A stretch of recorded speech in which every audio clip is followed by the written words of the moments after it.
हर साल की तरह इस साल भी राहुल अपने दादाजी के पास गांव में गर्मियों की छुट्टियां बिताने गया। दादाजी के गांव के पास एक पुरानी हवेली बहुत प्रसिद्ध थी। वह भूतिया थी। गांव के बच्चों और दादाजी से उस हवेली की कहानी सुनकर उसका वहां जाने का मन हुआ। एक दिन वह पुरानी हवेली की तरफ गया। दूर से वो हवेली को देख रहा था। राहुल ने कभी इसके पहले कोई ऐसी हवेली नहीं देखी थी। फिर उसके कदम अपने आप ही पुरानी हवेली की तरफ बढ़ने लगे, जैसे कि वो हवेली उसे अपनी ओर खींच रही हो। हवेली हल्के कोहरे में लिपटी हुई राहुल को जैसे सम्मोहित कर रही थी। हवेली के पास कुछ परिंदे थे जिनके शोर से माहौल और भी डरावना हो गया था। अचानक मौसम खराब होने लगा। जैसे ही वो हवेली के पास पहुंचा, उस डरावनी हवेली को देखकर राहुल डर गया और उसके पसीने छूट गए। हवेली का सम्मोहन और राहुल की जिज्ञासा जैसे उसके कदमों को अपने आप ही हवेली की तरफ बढ़ने के लिए मजबूर करने लगे। अब राहुल दरवाजे के पास था। उसने थोड़ी हिम्मत जुटाई और दरवाजा खोल दिया। हवेली के अंदर का वातावरण बेहद डरावना और सिहरन पैदा करने वाला था। दरवाजे से प्रवेश करते ही एक अजीब सी ठंडक महसूस होती है, जैसे किसी अदृश्य शक्ति की उपस्थिति हो। हवेली के कमरों से हर थोड़ी थोड़ी देर में अजीब सी आवाजें आने लगती हैं। राहुल ने दीवार पर लटक रही एक मशाल उठाई और हिम्मत दिखाते हुए हवेली के पुराने किले की तरफ बढ़ गया, जहां उसे एक गुप्त दरवाजा दिखा।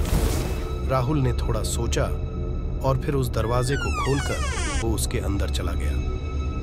अंदर जाते ही उसे कुछ अजीब सा महसूस होने लगा। वहां की अंधेरी गलियों में धीरे धीरे चलते हुए राहुल ने एक पुरानी पुस्तक और एक जादुई चाबी पाई। वो अब पुरानी पुस्तक पढ़ने लगा ताकि वो उस हवेली का रहस्य जान सके। पुस्तक में लिखी हुई बातें पढ़कर राहुल एक तहखाने के पास पहुंच गया। वहां उसने अपनी जेब में रखी हुई जादुई चाबी निकाली और तहखाने का दरवाजा खोल दिया। उसे तहखाने के अंदर से लाल डरावनी आंखों से कोई देख रहा था। जब राहुल की नजर उस लाल आंख वाले पर पड़ी तो मानो उसके पैरों के नीचे से जैसे जमीन ही खिसक गई। राहुल ने डरते हुए उस लाल आंख वाले से धीरे से पूछा, तुम कौन हो?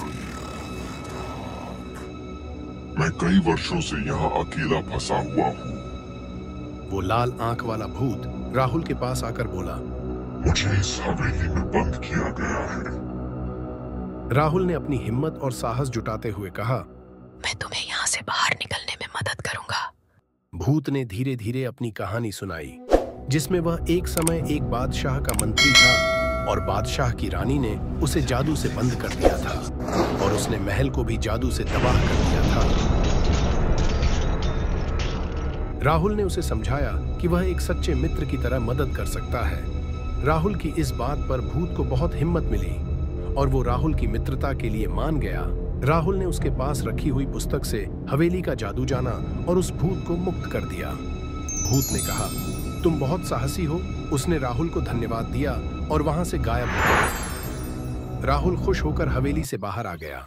इस कहानी से बच्चों को यह सीख मिलती है कि हमेशा अपने डर का सामना करने से ही उसे परास्त किया जा सकता है और सच्ची मित्रता की महत्वपूर्णता भी समझाई गई है।